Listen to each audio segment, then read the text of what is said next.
What is up, Felix here for Thomann Synthesizers, and today I have a little workflow tip for you that was tremendously helpful for me when I first figured it out. And the basic idea is to not just always sit down with the intent to create music or to create a new track or to write an entire piece of music, but rather to have deliberate sessions from time to time where your entire goal is just to create sounds. Which I think is very liberating sometimes because first of all it takes off the pressure of you to having to move to the next step and to write something down that's going to be produced further. And I think there's two main advantages to this technique. First of which is that you're going to end up with much more complex, complicated, out-of-the-box creative sounds that you would usually be less likely to create in the heat of the moment when you want to write an entire track from scratch.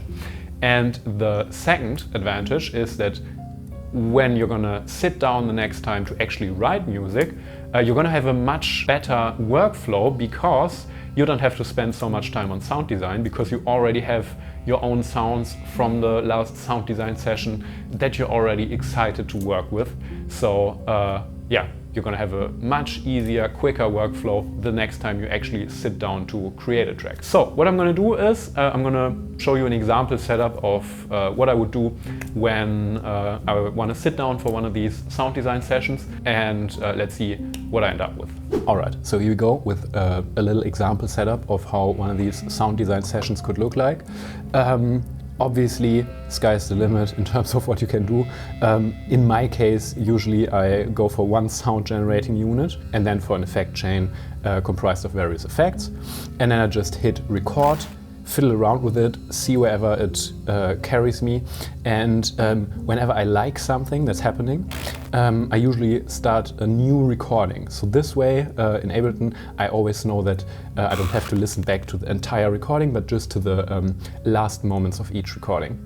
Because when I liked it, that's where the recording is going to end and a new recording starts. So you don't have to listen to 5 hours of experimentation. Anyways, let's go. This is the Nord drum, my sound generating unit. It goes through the preamp by Echoplex, just for boosting the signal and having subtle saturation. Then it goes into this flanger by MXR to make everything sound a bit more interesting and artificial and futuristic. And then from there it goes into the El Capistan tape style delay by Strymon.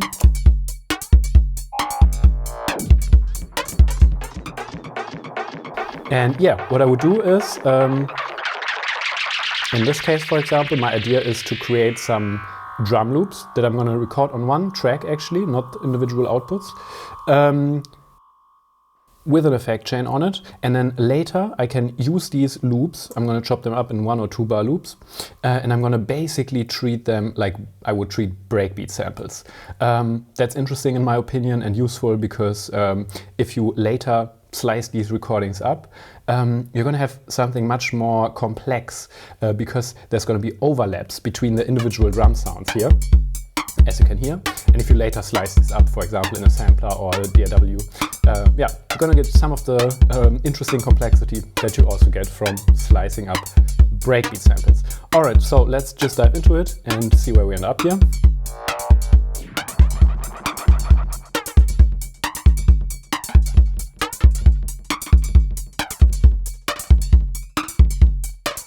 This, for example, could be one of these loops, which I think has a lovely sound to it.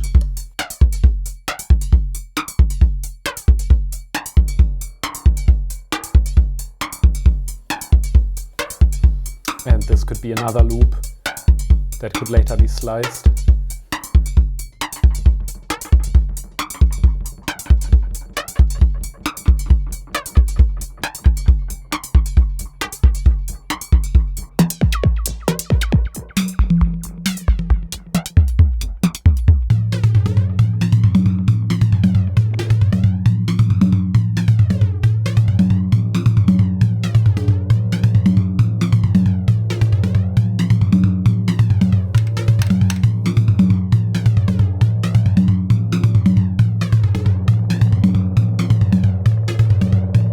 Also a very lovely potential loop.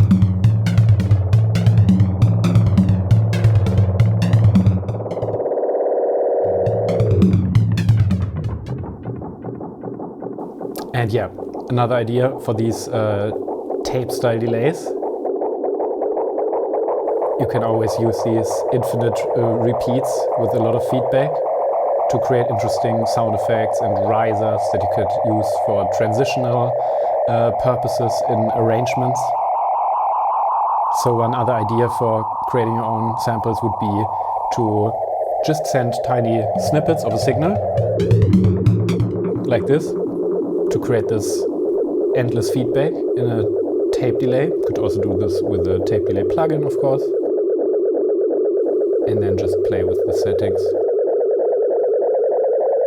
And what I often do is take these things and chop them up and arrange them in neat little folders so that I just have a lot of these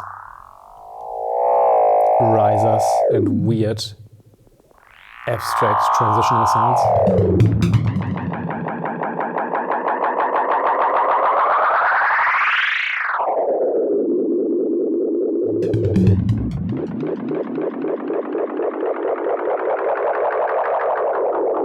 And you can already easily imagine how useful 10, 20 of these could be when you're arranging your next track.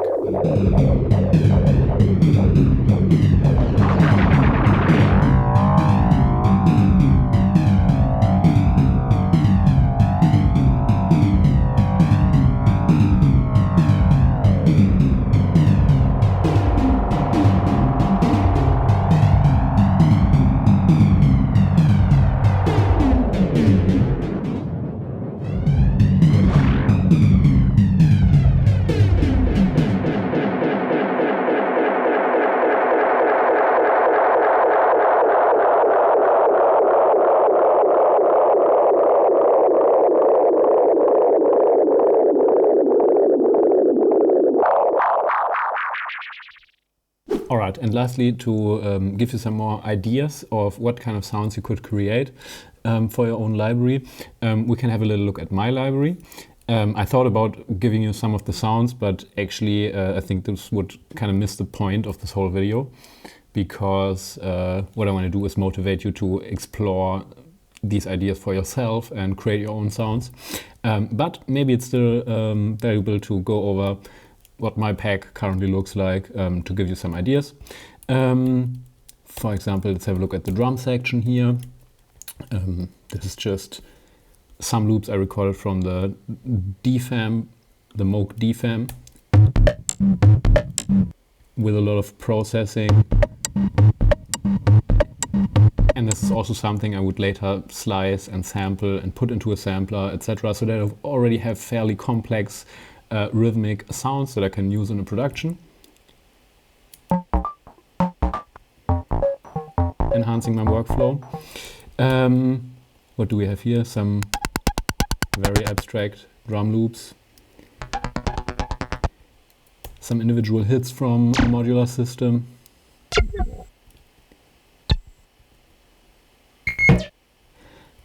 Then here we have some more entire loops from the Nord drum, for example, with a similar chain like the one I showed you.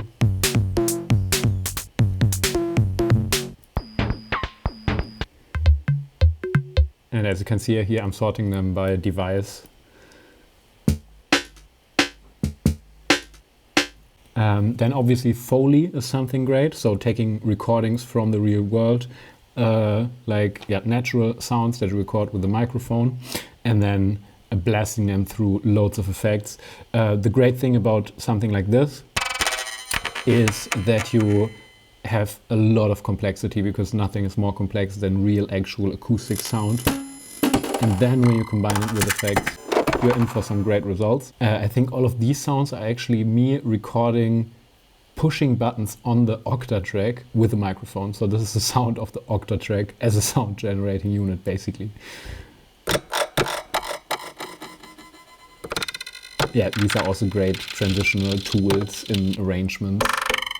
Layering various of these, putting automations on them and using them as transitional tools, basically. What else do we have here? This is something I did from the Make Noise Strega, and I think I actually also released this entire sample pack.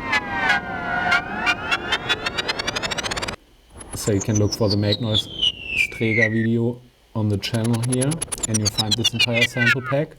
And same goes for the DFAM sample pack actually. There's a DFAM video here on the channel, and in the description you're going to find this entire sample pack. And here we have some acoustic drums that my friend Leon played for me, and this just has tons of compression and distortion and noise and tape hiss and whatever baked into it.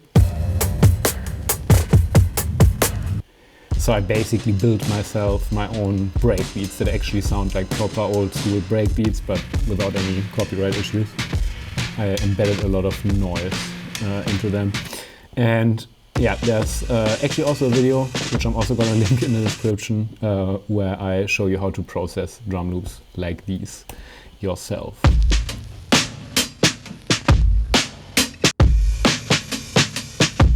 And yeah, you get the basic idea, I think. Having dedicated sessions like this allows you to craft the texture of your sounds much more deliberately and create more complex sounds. And then once you want to make an entire track again, you're going to have a much easier workflow because you already have a lot of sounds that you're super excited about working with, which is going to enhance your workflow immensely. Alright, I guess that's it from my side for today. In case you have any more questions or tips of your own to improving the workflow and creating your own sample packs, let me know in the comments and I'm going to try and get back to you ASAP. Apart from that, thanks for tuning in. See you next time. Peace out.